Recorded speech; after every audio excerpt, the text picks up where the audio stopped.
আল্লাহ জানেন কখন কোন কথা তার বান্দার জন্য কষ্টের কারণ হয়ে যায়।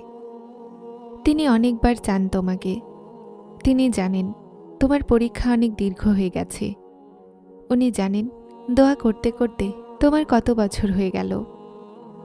যদি তোমার দোয়াগুলো কবুল না হয় তো এর মানে তোমার রবের অস্বীকার তো নয়।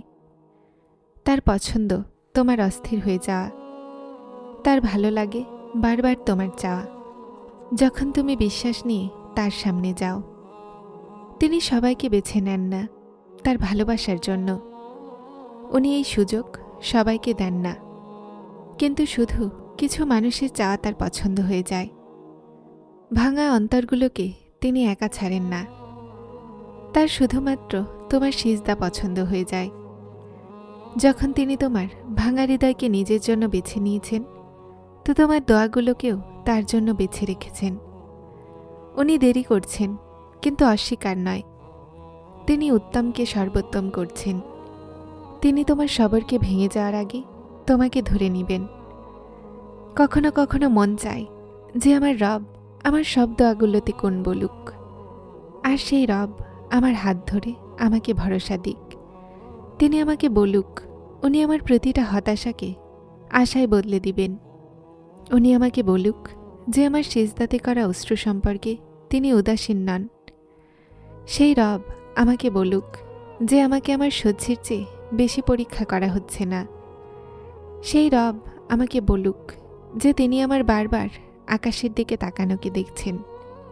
সেই রব আমাকে বলুক তিনি আমার সমস্ত অসম্পূর্ণ দোয়াগুলোকে নিজের কাছে সামলে রেখেছেন। তিনি আমার সমস্ত নীরব চাওয়াগুলোকে খুব মনোযোগ দিয়ে দেখছেন। যখন আমি শান্তির তলাশে তার সামনে সিজদা করছিলাম, আমি জানি আমার আল্লাহ সব কিছু দেখছেন। তিনি আমার সব দোয়াগুলোকে শুনছেন। আর আল্লাহ আমার সিজদাগুলোকে কখনোই জায়া করবেন না। উনি তো আমার রব, যিনি আমাকে সবার চেয়ে বেশি ভালোবাসেন। আমার সব কথাকে না বললেও বুঝে নেন। আমার ক্লান্ত হয়ে তাকে দেখায় যথেষ্ট। তিনি আমার অন্তরে তার ভালোবাসার শান্তি দিয়ে দেন। আমার আল্লাহ আমার অনেক নিকটে আছেন। আমার সমস্ত হতাশাকে এমনভাবে শেষ করে দিবেন। তিনি আমাকে আমার নতুন রাস্তা দেখাবেন। শোনো মেয়ে, তোমার দোয়া কবুল হয় না কেননা তোমার আল্লাহর ওপরে তোমার বিশ্বাস নেই। কেননা তুমি আল্লাহর কাছে অনেক সাধারণ জিনিস চেয়েছ, আর আল্লাহ তো তোমার জন্য অনেক সুন্দর জিনিস লিখেছেন। শোনো, সেই রব তোমার সবসময় দেখেন। যখন তুমি কষ্টে হাত তুলে তোমার জন্য শান্তি চাও, আর যখন তুমি সিজদাতে মাথা রেখে তাকে বিনা শ্বাস নিয়ে ডাকো, তারপর তিনি কিভাবে তোমাকে অসম্পূর্ণ রাখতে পারেন যখন তিনি তোমার অস্থির অন্তর সম্পর্কে অবগত। সেই আল্লাহর কাছে কোনো জিনিসের কমতি নেই। এমন কি আছে যা তিনি করতে পারেন না? উনি চাইলে তোমাকে সে সব কিছু দিতে পারেন যা তুমি চাও। তার সব জিনিসের ইলম আছে। উনি জানেন কে কার যোগ্য আর কে কার জন্য তৈরি হয়েছে। তুমি তার কাছে একটা তুচ্ছ পাহাড়ের জন্য জিদ করো, আর তিনি তোমার জন্য হীরা তৈরি করে বসে আছেন। তুমি তার কাছে একটা তারা চাও, আর সেই আল্লাহ তোমার জন্য খুব সুন্দর চাঁদ লিখে রেখেছেন। এমন নয় সেই রব তোমাকে শোনেন না। যা তুমি চাচ্ছ সেটা তোমাকে দিতে পারবেন না। সেই আল্লাহই আছেন যিনি অসম্ভবকেও সম্ভব বানাতে পারেন। তাহলে কেন তোমার আল্লাহর ওপরে হতাশ হয়ে গেছ? হে মাসুম মেয়ে, সেই রব তো সিজদাতে যাওয়া দোয়াগুলোকে রদ করেন না। তোমার আল্লাহ তো তেমনই যেমনটা তোমার ধারণা। তুমি বিশ্বাস তো রাখো তার বাদশাহীতে। তিনি কোনো কাহিনীকে অসম্পূর্ণ ছাড়েন না। তিনি কোন বলেন তো বাস্তবতাও বদলে যায়। তোমার নসিব কি জিনিস? তুমি সবর করো। যদি কষ্টের মধ্য দিয়ে অতিক্রম না করো, তাহলে তোমার রবের তলাশে কিভাবে বের হবে? যদি জীবনে শান্তি আর শান্তি থাকে, তো আল্লাহর সিজদাতে শান্তি কিভাবে পাবে? যদি সব পেয়ে যাও, তাহলে আল্লাহর তলাশে কিভাবে বের হবে? যদি চোখগুলো না ভিজে যায়, তাহলে আল্লাহর সামনে কিভাবে কাঁদতে শিখবে? যদি কষ্টের মধ্য দিয়ে অতিক্রম না করো, তাহলে আল্লাহর ভালোবাসাকে অনুভব কিভাবে করবে? যদি মন না ভাঙে, তাহলে তোমার ভাঙা হৃদয় তোমার রবকে কিভাবে দেখবে? যদি সিজদার অভ্যাস না হয়, তাহলে তাহাজ্জুদ পর্যন্ত কিভাবে পৌঁছাবে? কিছু কষ্ট তো শুধুমাত্র আল্লাহর সাথে মিলাতে আসে। কিছু দুঃখ তো শুধুমাত্র আল্লাহর ভালোবাসার অনুভূতি জাগাতে আসে। মন ভাঙা আর জুড়ে যাওয়া তো তার হাতে আছে। অসম্ভব জিনিসকেও সেই আল্লাহ সম্ভব বানাতে পারেন। কিন্তু যদি সব পেয়ে যাও, তো সেই রবকে কিভাবে পাবে? যদি সব চাওয়া পূরণ হয়ে যায়, তো আল্লাহর সামনে চাওয়ার অস্থিরতা কিভাবে পাবে? শুধুমাত্র সেই রবই আছেন, যিনি বান্দাকে ভেঙে তার নিকটবর্তী করে নেন। সবাই বেখবর হোক, কিন্তু আল্লাহ তো জানেন। তুমি শ্বাস না নিয়ে নিজের আল্লাহর নাম ধরে বারবার বলো। যখন তুমি বলো, আল্লাহ পাক, আপনি কোথায়?